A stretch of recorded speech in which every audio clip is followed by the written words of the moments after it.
welcome to the GROUPEX podcast, gang. Today is one that's a little bit different. I've got a guest all the way over from the other side of the pond with me. Now, this gentleman that's on today, his fitness career spans over 25 years, and he's currently the head of fitness for Les Mills New Zealand's senior leadership team. He has a strong skill set in change management and operational strategy, and is known as a key influencer in the fitness industry. He's an accomplished communicator and a keynote speaker, and presents internationally in areas of leadership, fitness strategy, personal training, and sales. He has an innovative approach to doing things outside the box, and has developed paradigm shifts around the way Les Mills runs its fitness department. So, ladies and gentlemen, I'd like to introduce you to Ish. Ish, welcome to the show.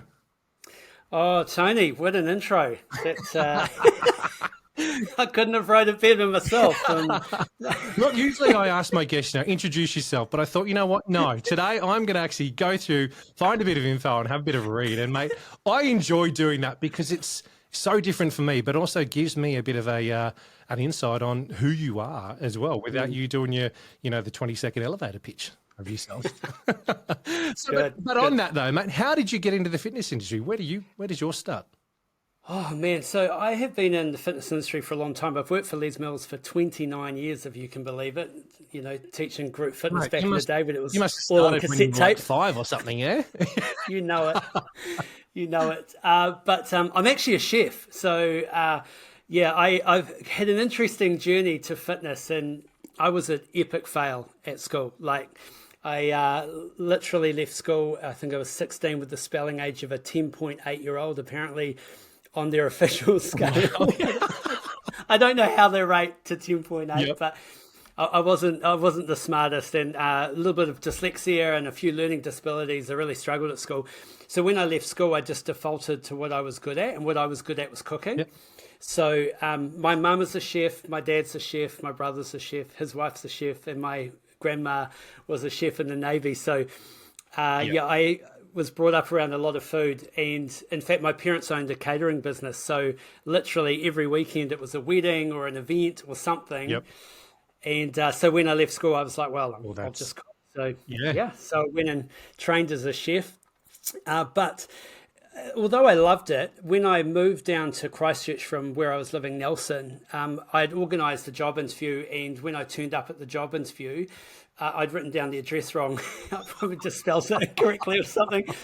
And when I turned up, it wasn't a gym. It was a it wasn't a restaurant. It was a gym. And so I was like, well, that's a bit weird. But I went in, and because they had a cafe, and I thought, I'll just ask for a job. And I said, look, I'm here about the position. And they said, oh, no, there's no jobs going. And I said, oh, well, okay, that's all right. And he said, you don't mean the sales job, do you? And I said, oh, yeah, that one. So the guy who owned the cafe sent me over to this guy called Kevin. And Kevin, to be fair, must have been desperate, because he said, look, there's a promotion that starts tomorrow. Our salesperson's left. It's 100% commission. If you're here at 9 a.m, the job's yours. And I said, I'll see you at 9, Kevin. Oh, I love that. Right time, right place. Well, wrong place, really, but that's awesome. Yeah. And I literally just fell in love with the fitness industry and what it did for people. And there was a few influential people that I met at that club who I've maintained relationships with over the years. But it's so interesting. I think, people's journey into fitness is so varied. Some people have come from different careers. Some people they were always athletic at school. Yep. But that was definitely not me. That was my first experience in a gym ever. I think that's fantastic. You've rocked up to the wrong place, but that's where your career kicked off. Mate, it was obviously meant to be. That's so much for being a chef, eh? So you still obviously do the cooking at home, I'm assuming. The family cooking and all that kind of stuff gets done by you? Yeah, I do a little bit of cooking. To be fair, my girls are 18 and 20 and better cooks than me, and my wife's a way better cook than me.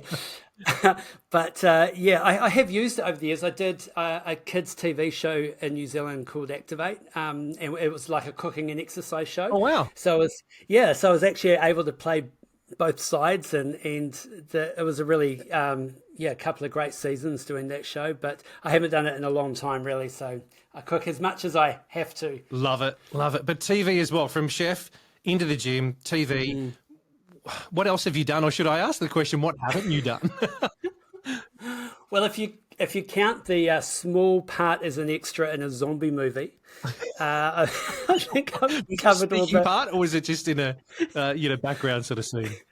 I was playing a kickboxer in a movie called Last of the Living, and my friend was in this movie, and he said, "Oh, we need someone to tune up and play this kickboxer." And I was like, "Yeah, all right." So I jumped in my car, went down, and ended up in this very indie underground movie that was huge in Germany, apparently, but not, Right. not so much in New Zealand. Right, I'm going to go for a hunt. I'm going to find that one.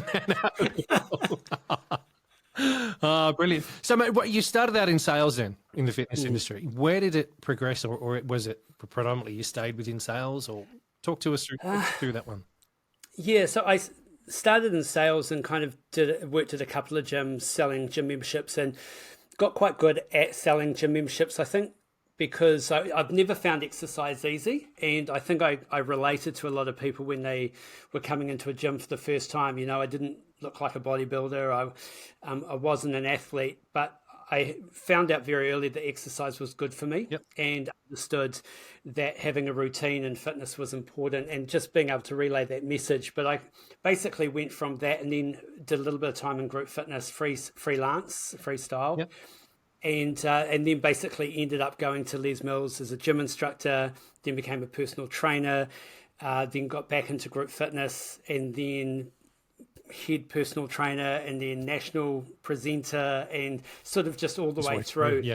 Yeah, and literally have just stayed with Les Mills my whole life, really. Mate, I'm going to say I like the fact that you are not originally from fitness and you weren't into fitness from a young age, as in it's something you virtually stumbled into, but realised that. I mean, my background, I'm from a corporate environment before I really stumbled into the gym. I got up to a large weight and then stumbled into it. So I think as you said earlier on, everyone's journey into the fitness industry is quite different. I think most people we've come into it in some way where we've found it and gone, oh, this is right. This is the place I'm meant to be. And it's whether you wanted to or not, it captivates you and goes, yeah, this is where you're going and this is the path. How are you now with fitness? Are you training at the moment? I'm waiting for my second hip replacement, Tony. So waiting for the call any day now. This phone is going to ring and it's going to go, hey, Ish. Mate, yeah, that's what we've got in common, because you had your first one done just a little bit before I had my first one done. And then I waited 2 years and got the other one done. So, mate, I feel you. It's the journey that mate, I've started CrossFit. I started CrossFit in August of last year and haven't looked back. It's been interesting to see the progress, you know, from someone that was in the industry for such a long period of time, teaching classes, doing PT, to then I had close to 7.5 years where I did nothing and lost fitness altogether. And then obviously with the hips, you got to learn to do stuff all over again. I had to learn to get off the floor. And that's been the biggest challenge for me. But mate, I'm so excited for you because I know the no pain that you're about to experience after the operation, and then the 6 weeks, and then the forevermore, mate. Yeah, I am definitely looking forward to it, and just getting back into some structured exercise. Like I'm walking and I'm doing what I can, but I do miss classes. Like even as a personal trainer, classes has always been a big part of my fitness routine. I just love turning up and either teaching, because I used to teach body combat and I did step Reebok way back in the day, my one-piece unitard. I'm finding photos of that one too to share. Yep, good. But I do love that just go to the gym and that whole community that happens around group fitness. So I'm looking forward definitely to getting back into turning up to a class and, and just having a great experience. I hope your phone rings during this conversation then, and then we can also, yes, that's the date, call, let's go for it. This is the GROUPEX podcast. So talk to me a little bit more about your Les Mills journey. You've jumped in, you mentioned there you're a personal training manager for a long period of time as well. How was that? How was that side of the fitness industry? I mean, for most of my listeners, obviously would be engaged with group exercise predominantly, and there'll be some that will be from the personal training side as well that have had a bit of a crossover. But how did you find that, especially working at Les Mills? How is the personal training side of things within such a large organisation like Les Mills? I think one of the unique things about Les Mills, because we are a group fitness club and brand, and obviously globally known for that, there is a real congruence between PT and group fitness, and that's not typical in the fitness industry. Usually you'll go to a club and you'll see group fitness and PT both fighting for attendance, right? And I've traveled all over the world and spoken at a number of different fitness events, and usually the narrative that gets told is personal training makes all the money. You know, we make money from PT, we clip the ticket on triple packs at point of sale, we push PT, and then when you talk to them, they usually have a struggling group fitness offering, and they say to me, how can we build up our group fitness? And I'm like, well, the first thing you need to do is get group fitness in the conversation, because at the moment, your salespeople are commissioned on selling personal training. It's the only conversation they're having. Everybody is funneled into your PT induction pack.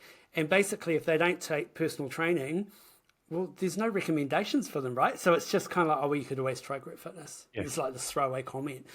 And yet group fitness is retention glue for a club. Yeah. A group fitness instructor is just such an important part of building connection and community and relationships with members. And at the end of the day, no one ever leaves a gym because they have too many friends, right? So the more community and relationship you can build, the more your retention will come up. And I think that's where Les Mills has played really well. And we teach our personal trainers to, one, they should teach group fitness. Like, teaching group fitness for a PT is the best marketing activity they will ever do. So true. You're up in front of a class, come on, right? When you get to do that, be in front of hundreds of people a week. But also to use group fitness as part of your programming. Yes. Because too many PTs are writing these cardio programs, 15 minutes on the treadmill and then a little bit of interval training on the rower and then the bike, and no one is doing it, right? Just tell them to go do a cycle class. Just tell them to go do a group fitness class and then come and see you for a structured, progression, sweaty workout. Yep. So, the combination of that is good. And I think because we've been so passionate about both departments, our departments work very well together and and have created quite a nice synergy. Yeah. The back at North Sydney Fitness First, where I was for many, many years, I won't say too many years, but many years, that was one thing that I always saw was their membership consultants doing a what I class as the museum tour. Yep. There's the change room, there's the water fountain, there's that. And they'd walk past the group fitness area, the group exercise area, and it'd be, that's where the cycle class is, that's where the mind-body stuff goes on, and that's the main room. And that was where that conversation would end. And it's like, guys, no wonder we always struggled to get attendance. I mean, I was at a club that we had a lot of the Les Mills trainers and presenters from Australia working at, so we were lucky that we had a decent calibre of instructor there anyway, which was a draw card, but still getting people through. And the PTs were almost dead against pushing people into group exercise because they were scared that, well, if they do that, they're not going to come and see me. But as you said, if you program it in as a PT, if you program it into what your client's doing and you put group exercise around the workouts that you want them to do, they're going to keep coming back to you because what you offer them, they can't really get that one-on-one service in a group exercise environment. It keeps them going, keeps them motivated, as you're saying, with friends. But the PT side of things is that, right, we need to focus on this. Where are you at with this? Let's go. One thing that I started this group exercise, and when I moved over to PT, as you said as well, I was in front of how many people per week teaching classes? Yeah. That was my audience. I didn't have to get the triple packs from reception because I had people coming up to me going, hey, can we? Yes, we can do some training, mate. Let's do it. It's the best. And it's nice to hear that from you as well. Nice to hear that that's what should be happening. That's right. And I think when we look at, I always say to personal trainers, look at what the definition of a client is. A client is someone that you see on a regular basis. Now, that might only be every 6 weeks because that's all they can afford. And it may just be about check in, write them a new program, see where they're at from their measurements and their results point of view, and then just program in the volume of exercise. And part of the volume of exercise is group fitness because not everyone can afford to see a personal trainer 3 times a week, right? And so if you're seeing a personal trainer once a week or once a fortnight and you're doing some group fitness and there's a program you're following and it's got progression in it and you can feed your expertise, even teaching people around the fact that if they do pump and they always lift the same weight all of the time, eventually their body will adapt to that. So pick one track, maybe your squat track, and just increase your weight a little bit just for that track and just see how that feels for a couple of weeks. And that expertise that we can give to people that honestly they can Google and YouTube and Yes. get. But when personal trainers can talk like that to people, that's where it's a volume of activity and an accountability from a PT, and group fitness, GROUPEX is a really massive part of that. From Les Mills' perspective and from the clubs that you're at, obviously you said that group exercise was the predominant thing in those gyms, and PT was sort of a different. What's your suggestion on how clubs can best change that? I mean, here in Australia, group exercise is, while it's massive, it's not the first and foremost things that a club will push in there, as you said, because of the triple pack, because PT's paying rent and all that kind of stuff. It's Group X is seen as a cost center rather than their revenue stream, which we know it is. What would you say is for a club? Have you got any advice for a club of what if they're doing stuff PT focused, not Group X focused, what they can do? Yeah, I think it's it always starts with sales. So you need to train your salespeople on how to talk about group exercise, because we'll say to them, "Oh, look, we want you to promote Group X, and we really want you to start, referring these new programs." But they don't often know how to talk about it. They've never experienced it themselves. So I think, one, giving them an experience with group exercise and what it does. Two, if you could train them in a program, even better. Can you imagine if your salespeople actually taught some of the group fitness classes, and then teach them where PT and group fitness work together? And PT doesn't have to be necessarily at the beginning of the conversation. It can come in a few weeks later. And the thing I say to salespeople is, beware the PT that comes to you that's always asking for leads. Yeah. Because that PT is practicing on members that need a great experience. So you've done your sales thing, you've got this person, they're nervous about joining the gym, they now join the gym, and then all of a sudden we give them the worst personal trainer who's trying to set up their business and just practice on that person. I'm like, wow, that is not a retention program, right? Yep. So the club goes, woohoo, sold another triple pack, here's some commission. Yep. And that person is out the door, one, because the PT probably didn't sell to them, never set them up on a program, might have given them a negative experience. Now, if their first experience at the gym was a group fitness class, they could have come with a friend. Like, I train all our salespeople, and the number one question I always get them to ask is, now that you've joined the gym, it's really common for people when they first come down to come and work out with a friend just over their first couple of weeks. If I could arrange a pass for you to do that, would you like me to do so? Yeah. So feeding in that referral conversation, and then drop PT in at another point. Yep. It doesn't have to be done immediately. And I think that would be a really good starting place. And then look at the quality of your instructors. If someone is going into a class, are they there before the class? Are they saying hi? Are they being friendly? Are they building community and connection? Yep. You look at all the best group fitness instructors, that's what they do, right? They just say hi and goodbye, deliver a great experience, and people suddenly realize that exercise isn't as difficult as they thought, or it's more enjoyable than they thought. And that's where I think they should definitely start. This is the GROUPEX podcast. So you just touched on something there that reminds me of the first time that I ever stood at the front of the room and greeted people. I got there that early because I'd screwed up the time that my class was on, but that's all right. That's another story. But I walked in and I stood at the door and said good morning to everybody that walked in. And it was such a different environment. The whole class felt that they were connected to me and we were chatting. And then at the end of the class, when I said goodbye to everyone, it was almost like high fives or, thanks very much, see you later type thing. From then on, I'd made a whole new group of friends as well. The people that were coming just looked at it in a different light. And it was, I think for me, it was that turning point where I was like, you know what, Tone, try and do this as much as you can, because it does make a huge difference. You touched on something about salespeople becoming instructors as well. That I think is perfect. That to me is that's where it starts. That's that first point of contact they've got coming into the gym. And if, as you said, if that person teaches classes, even if they don't teach full time, they've at least got an understanding on what it takes to go to a class. They can relate to that person that they're talking to about what it is. I'll be honest and say most of them don't know what PT is. I mean, they understand the concept of personal training, but they probably haven't been a personal trainer themselves. They're selling it because they're going to make commission on it.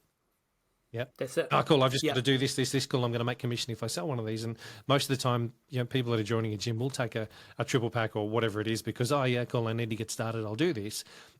I'm not going to say it's an easy sell, but it is quite easy to sell a triple pack to someone that's brand new to the gym. It's harder to sell that triple pack to someone that's been involved in the gym for a while. But I would say, and correct me if I'm wrong, those people that have been around for a while that are already engaged in the gym, especially with group exercises, we know if you're engaged in group X, you're less likely to leave. That's right. Yeah, that's absolutely right. And if we take that sales conversation, so let's say that you do sell the triple pack. I mean, people want commission, and your club is wired for that. Let's look at how that plays out, right? So normally the lead will go to a personal training manager, maybe, if it's a really good club, and then they'll give it to a PT or then get in contact with the member, or it goes direct to the trainer and they get in contact with the member. But you've probably got a lag of 2 to 3 days by the time they make an appointment. So I think that on your tour, one of the things you should do is show them how to set up the pump bars or the gear in the group fitness studio. Show them how to set up a bike. Actually book them in for their first class the next day, or say, look, I recommend that you do this while we're waiting for your personal trainer to get in contact with you. Because rather than them waiting, or worse, they come in and have a bad experience, which is new member in the club, no one talks to them, I don't know how to use the gear. I was going to a class at 5:30 p.m. I turned up at 5:30 p.m. There was no space. We risk that, right? So if you can control and you can say little tips like, when you first go to a group fitness class, everybody stands at the back. Don't stand at the back. What you want to do is stand in this position, and the first thing you do is put your towel and your drink bottle down, mark your place, go get your gear, come back to your towel and drink bottle. Like those little tips where it's, oh, I know what I'm doing now. I've put my towel and drink bottle down. Because otherwise you're in the rush, right? And you're in the madness of it. So you could be controlling those first 2 or 3 days for someone, and then the personal trainer comes in and does their thing as well. But at least you've started the conversation into Group X. And the other thing I think is important for salespeople is always ask people if they've been a member of a gym before. Because you need to ask yourself, are you selling a gym membership to this gym, or are you selling actually the whole category of joining a gym? Yeah. If someone's never been a member of a gym before, they'll come in, they'll do a tour, they'll hear the price, they'll go, oh, that's expensive. They'll go to the club down the road that's cheaper, they'll just join that one because there's no perspective, right? Yes. So at least you can kind of understand what you're selling. It's the category of joining a gym, or they have been a member of a gym before. Which gym was it? What did they like, dislike? Did they have a trainer? Did they do Group X? And then you start the conversation around the tour that makes more sense. And it's really helpful when you frame that up in people's minds. The one thing you touched on there that I really just gelled with me is getting that person into that class and running through the simple stuff of your water bottle, your towel, set up here. It's the basics, but we don't do it. It's the basics of basics. But I'll be honest and say, how many sales consultants do we have out there that don't do that? Even a Group X manager that knows that someone new has come in, if you get an opportunity, go and have a chat to that new person, let them know who the hell you are. But also the simple things of, hey, you're brand new, set up here, grab the basics, but also make sure you go and have a chat to the instructor and let them know you're new. If you don't want to, if the instructor asks if you're new and you're a little bit embarrassed to put your hand up and go, newbie's over here, just have a quick word to them as you see them walk in. Just, make your way up and go, hey, I'm new. Can you just run through? Most instructors, as you know, will be helpful with that. But that whole almost holding their hand on their first trip in can be so powerful. So powerful. Yeah, absolutely. And if you look at what gyms are trying to do, right? It's 2 games, acquisition of members and retention of members. That is the game. We're either getting new ones or we're retaining the ones that we've got. And if most gyms were really honest with themselves, they spend more time on acquisition than they do on retention. Because it's like 50% of retention activities work. We just don't know what 50%. So you just do a lot of things. But I think for a group fitness instructor, when you understand that a gym is trying to acquire and retain, you can understand what level of conversations you might be having with someone. So if they are new, it is about, setting them up. Do you know anyone here? Is there anything I can help with? That's how you build value. And if you want to build value and understand your value as a Group X instructor, it's not just about the class. It's the people that came to your class and you said hi and they ended up joining the gym as a result. or the person that is just been coming to your class over and over again and is still a member 10 years from now because of that retention and relationship that you've got. If you clock that, that's when you can start talking about class rates and the value that you add, because the business is always looking at what is the minimum I can pay to fill the room. Yep. And then there's what am I prepared to pay you to fill the room? Now, those are interesting conversations because that's where the price can be different. Yes. Because if you are bringing people to the club, I know members are joining because of you. I know that you're retaining members for us. I know that you're positive on the culture. Chances are you're going to get a little bit more money than the instructor that's just ticking a box and delivering a class. I like that because it's something that I notice here in Australia big time. There's a whinge. And I'll call it a whinge, and there's probably going to be people that hate me for it. I don't care. There is a whinge about how much we get paid as being GROUPEX instructors. Now, what you just touched on there is a massive difference about turning up and teaching and turning up and being involved in everything that's going on. Oh, but I need more money for that. Before I even do it, I need to be paid more. Hang on a second. How about you do it and show you can do it? Then I'll guarantee that a club will turn around and go, oh, yes, wow, you've just gone from getting 20 people to 50 people per class. You know what, mate, I want to have a chat to you. And if that club's not, then there's something wrong. But in most cases, I'd say if you can prove to a club that you're actually getting more and you're doing more, a club is going to offer you more. Those that especially that are understanding the value of what you're bringing, those that understand that it is cheaper to retain members than it is to acquire new members. They, if it's extra, $5 a class, $10 a class, they may be paying you. How much are they paying a membership consultant per annum to try and get new members in? That's it. That's it. And that's that sweet spot where if you get into the fitness industry and you're a membership consultant that teaches, and you've got that, you're the personal trainer that teaches, and it's marketing. It's not even about the class rate then, right? Put me in front of 100 people on a Friday night at 5:30 for free. Yes. Go on. But if you're getting paid, that's even better. But I think the message I would say is to gyms is also understand how much your group exercises instructors have to put in to teach. Yep. So it's, yes, you want to be operationally efficient with your rates, and I get it. We're all working to budgets, but there is choreo that is being learnt. There's often music that's been purchased. There's time that it took to get as good as you get. Yes. So you've got to find that sweet spot. And then for the instructor, understand that if you can play into an acquisition game, if you can prove to your club that you're retaining and people are actually joining because of you, I think that's an interesting place to play. And especially in some smaller gyms, you may find that there's commission available if you could prove that you were bringing people in and they were joining. Yeah. What's new in fitness? The Australian fitness industry news and commercial gym equipment suppliers website designed to provide fitness industry professionals with knowledge and information to make better informed business decisions. On that, how much should an instructor be paid? That's a topic that I think it's brought up time and time again. In social media groups, you hear it all the time. You said, I'm only getting paid $45 or whatever it is. And I understand that, my understanding from every club would be different. From a regional New South Wales club that doesn't have a competition, for another 100K from where they are, or you've got Sydney CBD that there could be like 60 gyms within a kilometre of each other. Is there in the industry, would you say there is a base that instructors should be paid? It's such a good question, and it's highly topical. One, because it's often based on the gym's ability to pay. So clubs with smaller studios can only have a certain amount of people in the room. But I think that when you talk about a base, it's probably more of the conversations. Go to your club and go, what would you need to see in order for me to get this? So if you're always talking about, can I get a little bit more, they're always going to be playing to a budget, right? And so the budget will be set. There is often no more to run the department. So if you go up, someone else either has to come off a class, like if they're running to a budget.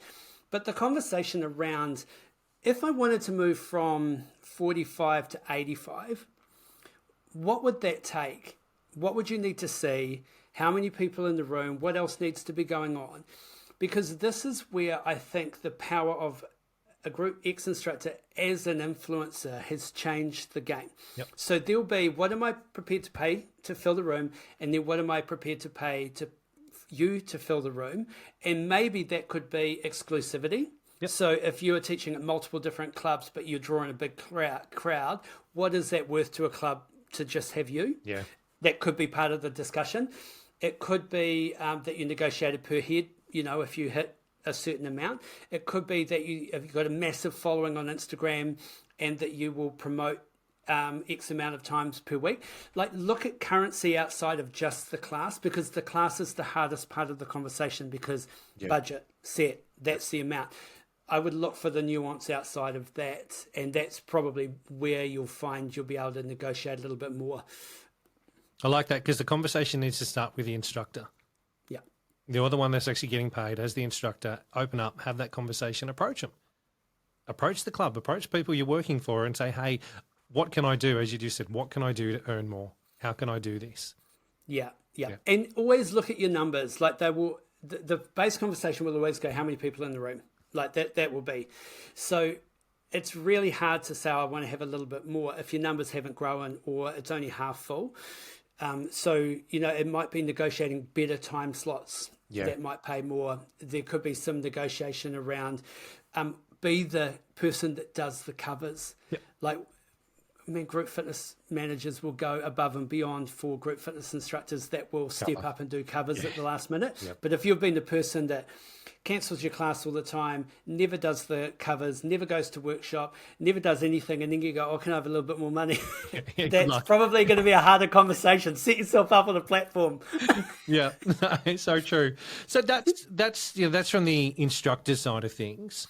What can a club do differently than what they're doing now? I think clubs need to understand the power of GROUPEX and understand its retention, how much retention actually happens, and they've got to get off the drug of personal training. I can see why clubs really struggle. They're making X amount of revenue from PT, but the clubs that I do consult with and talk to, I often say to them, take that revenue, work it out, but then I want you to actually track how many of those people are still with a personal trainer now and how many of them are still members. Yeah. Now, if that number is low, you have an income, but you are causing attrition within your club because of this bad experience. Yes. So I think that is part of it. And then it's try to create that equal opportunity at sales, that group fitness is as much in the conversation as PT is in the conversation. And then as a group fitness manager, and I know that's probably something that New Zealand has, and I think overseas they've started to remove group fitness managers from clubs. But I think that if you are running a group fitness department, you need to be pushing for as much money as you can get, and then showing the return on investment by tracking attendance, tracking retention, know your data. Like, you should be able to say, these programs are performing at this level. This is my top 5 instructors. This is my average attendance to a class. I tracked all the people that attend these classes, and this is how long they've been at the gym. If you know that, you're more likely to get more money. You get more money, you can pay your instructors more. Yeah. It's funny, I'm touching on GROUPEX managers for a second. I think a lot of GROUPEX managers here in Australia that I know of aren't doing the proper role of what a GROUPEX manager should be. Yeah, they find covers, they're doing the pays, they're updating a timetable. They're not being able to do their job properly. And I think that also comes from those above them, not so much them. It's just what they've been, the budget they've been given or the hours they've been given to do their job. They don't have the hours or the skill set even to be able to do what we'd class as a full job for GROUPEX. I think the clubs need to look at it and go, okay, well, those 3 or 4 things of that we just said, finding covers, updating the timetable, doing the page. They're basics and stuff that needs to be done. But what about assessing your instructors? What about doing stuff on social media? What about working with your members? And as you said, doing all of that reporting stuff. I think clubs need to invest more time and effort into GROUPEX and the way that things can be done. Obviously, each club is going to run its own ways of doing attendance recording and that kind of stuff. How are the clubs in Les Mills recording attendance at the moment? Yeah, so we have counters on the doors that count ins and outs, and then that data is pulled. They're called density scanners, basically. So they no facial recognition. It's just in out, how many people are at the room. We take the count at 10 minutes past when the class starts. So if it started at 5, the count gets taken at 10 past 5, and then that number is recorded. And then basically that goes instantly into a dashboard, which kind of tells us our performance of programs and instructors. We can tell which clubs are doing the best, and we wash those numbers against the total attendance. So you'll hear one of the stats we use is percentage to group fitness as a percentage of total attendance to the gym. So and for a Les Mills club, typically that can be 50%, 60%. So big rooms, right? Like we can fit a lot of people in. And I think until you've actually been to a Les Mills club and you've seen the size of our studios, it's sometimes hard to get your head round those kind of figures of 50%, 60% attendance, but they're big rooms. So that's how we're tracking the data and how we use the data to then report and decide on performance of instructors and programs. I think, as you said, that's one big thing. If listeners, if you ever get an opportunity to head to New Zealand, go and see the clubs, go and see how they work. So they are, from the clubs here in Australia, I think they operate quite differently, where we're seeing clubs here in Australia, as we've said, PT focus, gym floor focus. I think it's very different when you walk into a Les Mills gym and you see that you feel the energy is different. The focus really is on group exercise rather than the other. That's not saying that PT and gym floor are not part of the business model. They certainly are, but the focus is not so much or not priority for those spaces. And I think clubs in Australia here probably need to look, as we're saying, look at what your Group X manager is doing as well. Open up their skill set, have a look and have a chat. And while, yes, it's great to have the best instructor on the timetable as your Group X manager, does that Group X manager really have the right skill set to grow your business? Yeah, and the number one question that you should ask your group fitness manager is, who are you recruiting? So where is the new talent coming from? Because if we have a club and it's always the same instructors, and then one leaves and then we get a new one, but then for the new one to get up to the level of the existing ones, it's a really hard road for them to do that. And then, members don't like change. The thing I would say to any existing group fitness instructor is always remember, legacy should give back. Always be encouraging of younger instructors coming through, always develop. In fact, probably for some instructors, you could probably go to your club if they don't have a group fitness manager and go, what would it be worth to you for me to train and develop these new guys coming through? And that's probably a more powerful conversation than, can I have another $10 a class? It's it's like, where is the value and where is the leverage? This is the GROUPEX podcast. As a Group X manager, though, what can they be doing different to grow their department, do you think?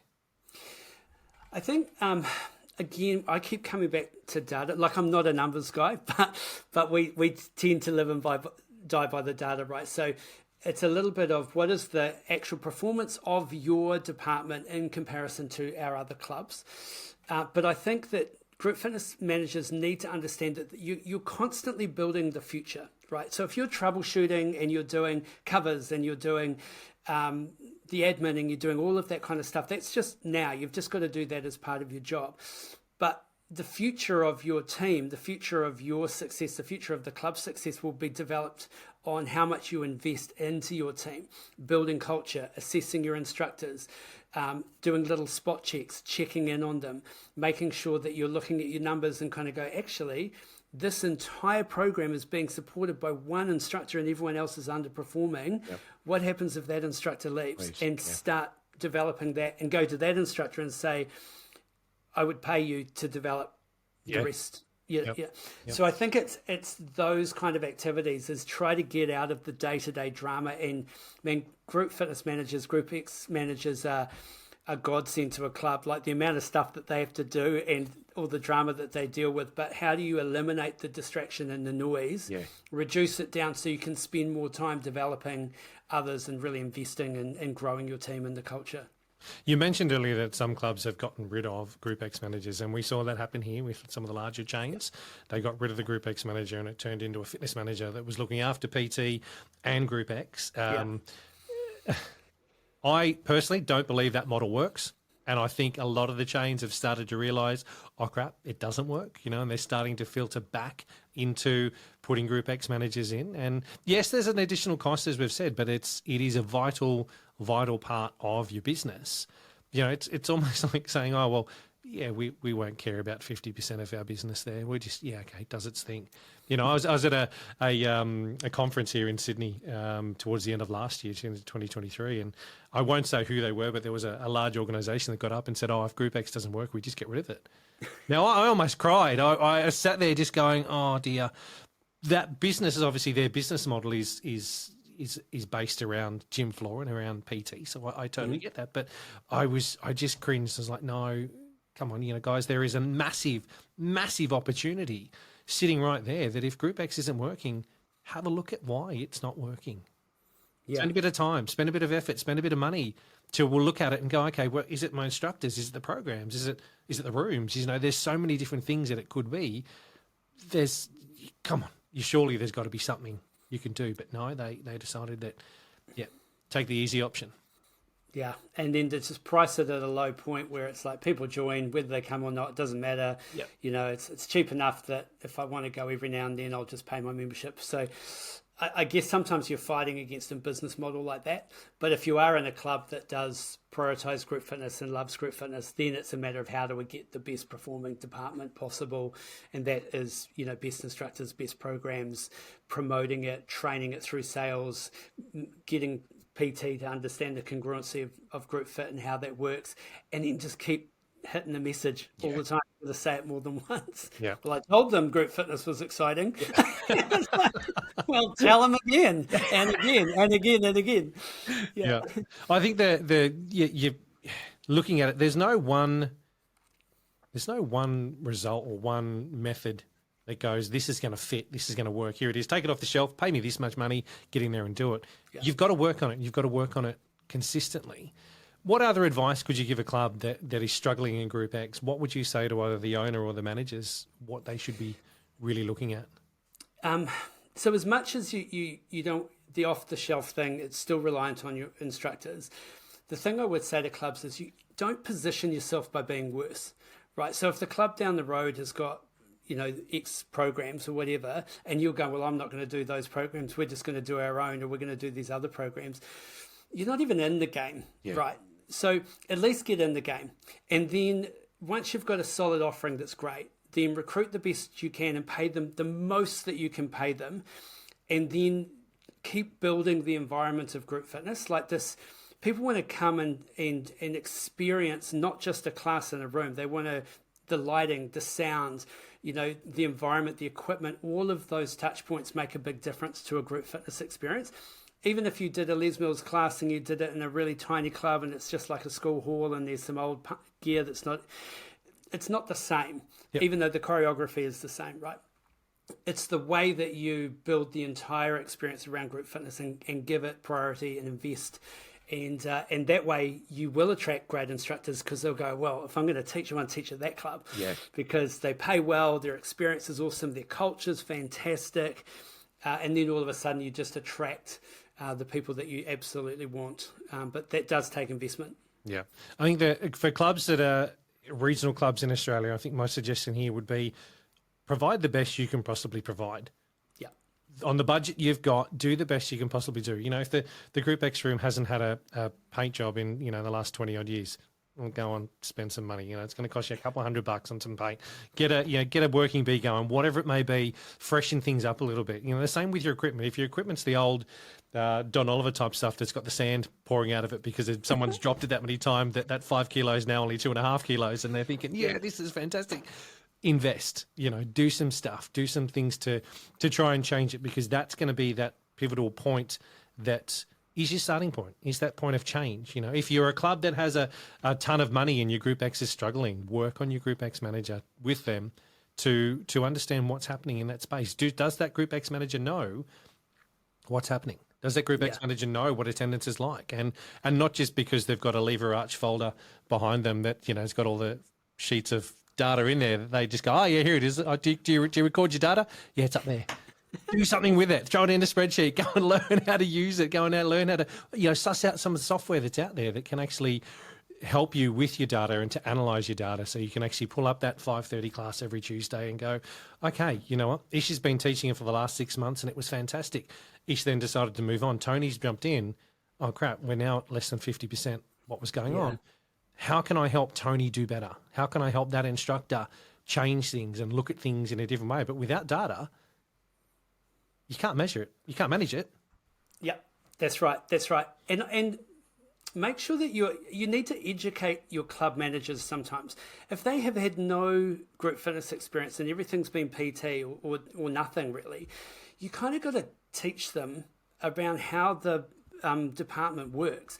And I always say, we talk about WIP meetings, so work in progress. Your WIP with your club manager or your boss is your responsibility. You need to come prepared, and next time you go into a meeting, just see how many questions they're asking you and if you're just responding. Or are you actually saying, presenting information, here's what's going on, here's what I'm recruiting at the moment, here's our programs that are doing really well, these are the instructors that are struggling, this is what I'm doing with them. You want to grow your career and you want to create career opportunities. Take control of the narrative in those meetings and actually present great data, because I think too many group fitness managers are hiding. They're too scared that the club manager is going to ask them a question they can't answer, or for something they don't know. So, just be proactive. Actually go, you know what? This is the agenda. This is what we're going to cover off every single week. And you watch them reprioritize your department when you start playing that game. I got a question that's just popped in my mind that I want to ask you, and you can say, no, we can't answer that if you want.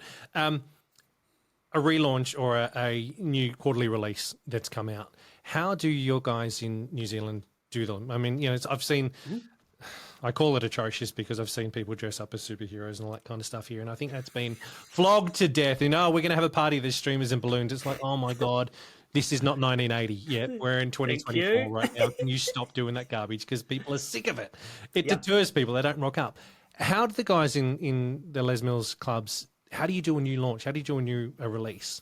Yeah, so we've just gone back to 4 workshops a year. We were doing 2 coming out of COVID, getting back into the swing of things.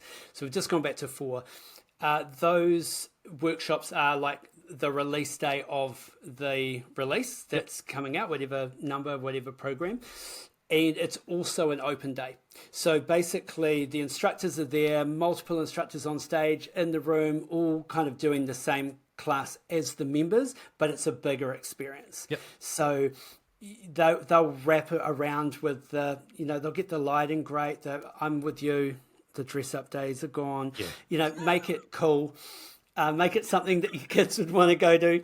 But put on an experience, and then have members bring their friends along, and then, have drinks and food and that kind of stuff. We do our education session at our workshop, which is like a national upskill, sometimes to do with group fitness, sometimes to do with just life, business, and then there'll be the program specific mentoring and training that goes on around it. But it's a thing. And we get our licensees to go to those as well. We also do a Groundworks, which is a sort of like a workshop, but not at our clubs, out at a licensee club, and they host it for some that are a little bit further out of town and can't get to the Les Mills gyms. For sure. But you've got to make a thing out of it. And then you can wrap sales around it. So people are bringing in their friends, you're getting referrals, you're generating this whole activity around Group Fit and Group X. So we call it Group Fitness. It's a good prompt above your head there. Group X, so. But so you've got to make it a thing. So that means marketing, that means spend, that means building community, and that means your instructors really, really having a good time. In fact, one of the girls that works for me, Millie, she said, workshop is my favourite time of the year. It's even better than my birthday. I was like thinking, that's so cool. But just the experience, because she gets to meet with all the instructors. Yeah. And it's been happening for so long, it's just become such a big thing. So that's how we do it. Yeah. This is the GROUPEX podcast. Yeah, no, I like that because it's really 4 days a year where you can do an open day in your gym. You open your doors, you let people come in. Yes, they're coming in for free, but they're also coming in to experience what you have on offer. You know what? I would say pay your instructor, get 2 or 3 of them up on stage, do that kind of stuff, because almost guarantee that if you open your doors and you invite someone in, they have an amazing experience and they sign up, that new person that has signed up has already paid the extra $80 or $90 or whatever it is you've had to pay for another couple of instructors. Even if they don't straight away, you know that it's going to come through, and you get 4 times a year to do this. You know, no one's expecting clubs to nail it the first time they do it, especially if they're walking away from doing dress ups, or we're going to dress up as the 80s theme. Oh, Christ, please don't. Yeah. That stuff, walk away from it and have the education. You know, not only is it education for your current members, but it's educating new members coming in. Hey guys, we're doing this because, you know, it's almost like the layer 3 of teaching, to go, okay, gang, this is what it is. And for those new people, do you know why we do this? You know, have your class, have it instead of an hour class, do a 45-minute class, or do a half-hour class, or whatever it may be.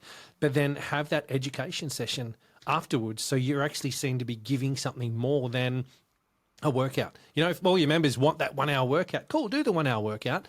But schedule it like what we do here with the big Les Mills live events, where on that one day you have every single program that runs through. Yeah, but there should be time in between. Yeah, okay, to freshen the room up and that kind of stuff, but also to have an education session. I would almost guarantee that members will sign up on that day, because where else are they getting that? They're not getting it from a 24/7 gym. They're not getting it from the guys down the road. They just go, oh, yeah, look, we dress up as your superheroes. Yeah, that's what we're going to do. And the managers don't even rock up for the event. Everybody in the gym should be involved. Yeah. Make it that big song and dance. That's great. And, you know, think outside the box. Like, how many corporates are looking for team building events?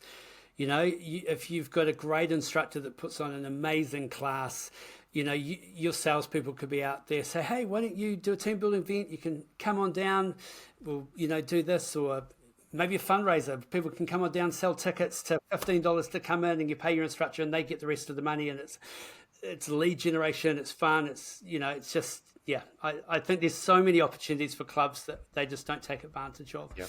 And they just wait for the next person to walk in the door who might join. Yeah. Hey, taster classes.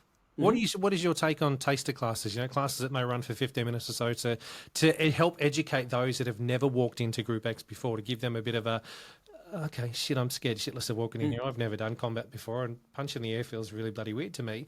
But if they can get in there and there's a 15-minute taster class, do you think they work? We've used them in the past. We don't do them now. And the reason we don't do them is because of virtual. So we have a virtual offering, which effectively is a really low entry to barrier to someone who's nervous. So they might say, look, if you want to try it, you can go to this class. It's virtual. You can just have a go, see if you like it. So I think that's where virtual is basically the taster for us. But if you haven't got virtual, then taster classes are great. And they can be put on as an event. Like, you could be going, we're doing a 4-track class where you can just come in and try a little bit of this, a little bit of that, a little bit of that, a little bit of that. And all new members are invited, and afterwards there's going to be some drinks and, you know, get to know people. And so you could be targeting your new people that have joined to come along and try some stuff. So I think if it's targeted, it works quite well. On the timetable, it's probably one of those things where it's a bit degrading for the instructor if only one person turns up, or, you know, a couple of people. But virtual or for events and try classes, I think they work really well. Would you say booking them in, or would you just leave it on the timetable and say, hey, rock up? Like, how would you... I think booking them in is probably better for your if you're going to be doing your event style. Get a bit of commitment. Virtual's always on anyway for us, so they just tend to always go. Hey, on virtual, how? Let me ask this question, and we may pull this one out if it doesn't if it doesn't get there. Virtual as a replacement for an instructor that can't turn up if an instructor's sick. Would you? I have an issue with it. You know, it's if I'm a paying member and I rock up and I'm meant to be rocking up to someone's class at 5:30 tonight, and at 20 past I get notified from the gym that there's no instructor, it's going to be a virtual class. I'd be a bit put off because I'm expecting an instructor. I understand that it's probably better than nothing. But I put that back on the club to say, hey, if you're offering a class and you don't have a backup instructor available, we've got an issue. Yes. So probably two ways to answer it. Yes, you've got an issue because you haven't got enough depth in your team. So your priority should be to get someone else into the class. If you can't get someone into the class, then virtual is, again, to your point, better than nothing. I think the member will be more frustrated if they made the effort to go to the gym and there was no workout on for them to do. That being said, the quality of your virtual experience will determine how satisfied the member is. Yeah. So, Les Mills, Auckland City, it's the instructor is life-size. It's an LED screen. It's a full wall. It's pretty banging, to be honest. Yep. It's not as good as live, and virtual should never be a replacement for live. Virtual is a sales tool because you can put a whole lot of classes on at times that you can't logically put instructors on because you're only going to have 3 people. Yep. So there's offerings for everybody. It's a great way to expose people to group exercise, and it's a better use of your room because there's always people going through. But live is live. So yes, I agree. You should have people that are wanting to do the covers. Make sure your cover's there, and if for some reason it's not, then it defaults to a virtual. This is the GROUPEX podcast. Ish, thank you so much for being here with me today. Now, before we do wrap it up, there's an amazing podcast that I've heard of that's called The Not So Breakfast Show with Sasha and Ish. Now, can you tell us a little bit about this amazing podcast? Yeah, so the Not So Breakfast Show podcast is the podcast for leadership and career development. So we're a business podcast. We specialize in helping people build their career. So, and really kind of getting ahead at work. When we started the podcast, it's actually, we were targeting people our age, people turning 50, that do you really want to be doing what you're doing for the next 20, 30 years? But suddenly we just picked up this really young listener base, and a lot of people were just going, you're just talking about the stuff that they never talked about at university, how to give feedback, how to negotiate a pay rise, what sort of networking should you do to advance your career, why communication skills are important. So so there's 160 episodes I think in the bank, and brilliant, a lot of information there, and you can just scroll through. We're in the middle of a coaching series at the moment, so a 3-part coaching series. Yep. And we've also done one called Building Your Best Year Yet, and just kind of looking at what do you want, how are you showing up, and then what are you going to do to get what you want. So it's there. Not So Breakfast Show podcast, available everywhere you get your podcast, including your one. Brilliant. I'll also have show notes as well, gang. So if you want to just click away, you can. But jump in there, have a listen. I've been listening to it for quite some time, and it one of my days when I used to have to drive 45, 50 minutes, it was a perfect amount to either listen to 1 or 2, depending on what your topic was that you're talking about, and got so much out of it. So, mate, thank you for that as well. And please say thank you to the lovely Sash for me as well, mate. I greatly appreciate that lady in general. She's just a top bird. Oh, she will love that comment. Absolutely. She is absolutely amazing. Mate, thank you so much for coming on here and sharing your story with me and my listeners, mate. I have, honestly, I say it to everyone, but greatly appreciate it because it's an opportunity for me to get to know you a bit better and share that story with everyone, mate. So thank you.